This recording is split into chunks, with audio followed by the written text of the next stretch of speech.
Om Swastiastu. Halo teman-teman, perkenalkan nama saya Gradia, absen 18, kelas 8G.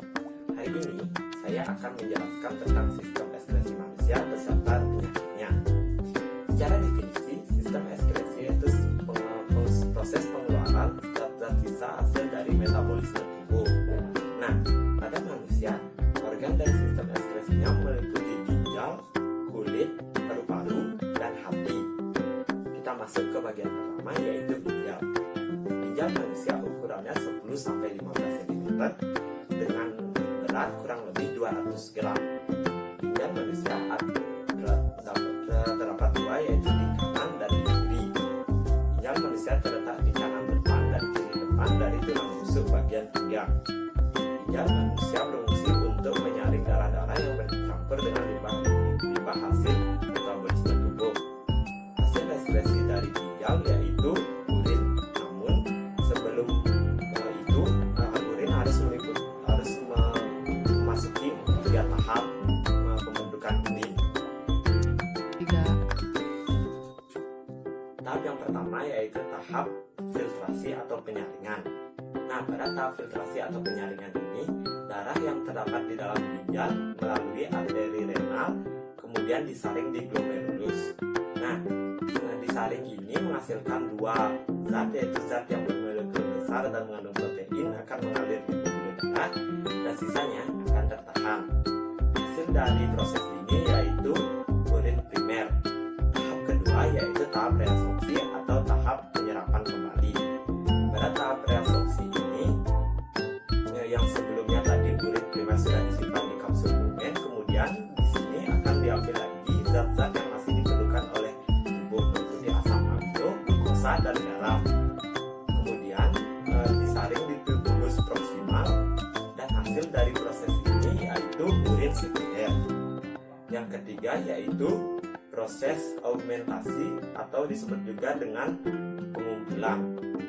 Nah, pada pengumpulan ini urin akan disaring di tubulus conjunctus distal untuk dipisahkan dengan zat-zat yang sudah tidak diperlukan lagi dengan tubuh. Kemudian akan dikumpulkan di tubulus collectivus yang disebut juga tempat pengumpulan, dan kemudian akan masuk ke rongga ginjal.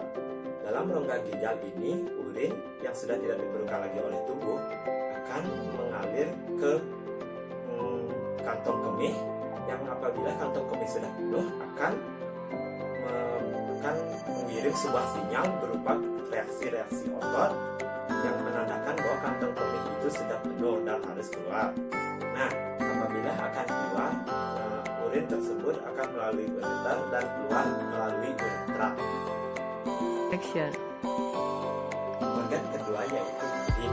Kulit selain sebagai organ ekskresi manusia, kulit juga berfungsi untuk melindungi bagian dalam dari hal-hal seperti zat kimia, penyinaran, gesekan, dan lain sebagainya. Lapisan kulit terdiri dari 3, yaitu lapisan epidermis atau kulit putih, lapisan dermis atau kulit jangat, dan lapisan hipodermis. Yang pertama yaitu lapisan epidermis atau kulit putih. Lapisan epidermis tersusun atas sel epitel dan dibagi menjadi 2 bagian, yaitu jaringan tanduk dan jaringan malpighi. Jaringan tanduk yaitu jaringan terluar yang tersusun atas sel-sel yang mati dan mudah terkelupas. Yang kedua yaitu jaringan malpighi yang tersusun atas sel-sel yang hidup yang berfungsi untuk memberikan warna kulit. Yang kedua yaitu kulit dermis atau jangat. Nah, kulit dermis ini terletak di bagian kedua, bagian di bawah kulit epidermis. Nah, di kulit jangat ini terdapat membran basalis yang memisahkan antara epidermis dengan dermis, dan terdapat serabut plastik yang sehingga apabila orang itu gemuk, kulitnya dapat menyesuaikan dengan bentuk tubuhnya. Nah, yang terakhir yaitu lapisan hipodermis. Lapisan hipodermis lapisan paling dalam dari kulit yang berfungsi sebagai cadangan makanan dan mengandung lemak untuk menyesuaikan suhu tubuh. Yang organ ketiga yaitu paru-paru. Paru-paru hasil dari ekskresinya yaitu karbon dioksida yang harus keluar dari tubuh untuk melancarkan proses atau fungsi dari tubuh. Nah, sistem ekskresi ini dimulai dari udara yang masuk ke dalam tubuh dan bertukar dengan karbon dioksida. Udara berupa oksigen yang masuk ke dalam tubuh itu akan berdifusi di alveolus dengan kapiler-kapiler darah yang mengelilingi paru-paru. Nah, apabila gerakan karbon dioksidanya, maka akan bergerak sebaliknya. Organ terakhir yaitu hati. Hasil dari ekskresi hati yaitu menghasilkan cairan empedu secara terus-menerus. Selain sebagai organ ekskresi, hati juga berfungsi untuk membentuk dan merombak gula dalam bentuk glikogen, menetralkan racun dan memiliki fungsi-fungsi yang lainnya. Nah, sel-sel dalam hati berfungsi untuk memecah eritrosit dalam membentuk janin disebut dengan histiosit. Histiosit ini akan menghasilkan globin dan hemin. Globin akan membantu pembentukan hemoglobin, sedangkan hemin akan menghasilkan zat-zat warna berupa bilirubin dan biliverdin. Nah, dari sisa-sisa ini maka akan keluar dalam bentuk feses. Sekarang kita akan membahas tentang penyakit-penyakit pada sistem ekskresi manusia. Saya akan membahas penyakit nefritis, batu ginjal, dan jerawat. Penyakit nefritis yaitu peradangan pada bagian nefron disebabkan oleh infeksi bakteri Streptococcus dan akibatnya yaitu pembengkakan pada kaki. Gejala pada penyakit nefritis yaitu sering buang air kecil tetapi kesulitan dalam buang air kecil, lemah dalam urin.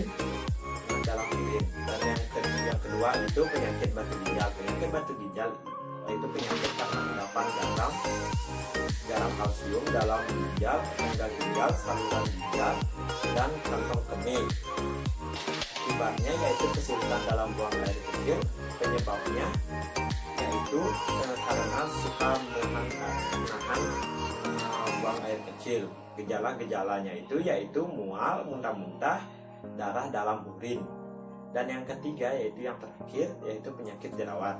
Penyakit jerawat itu penyakit karena banyaknya kotoran-kotoran yang terdapat dalam wajah. Biasanya dialami oleh remaja pada umumnya. Nah, disebabkan karena jarang membersihkan wajah dan akibatnya timbullah jerawat-jerawat pada muka atau punggung.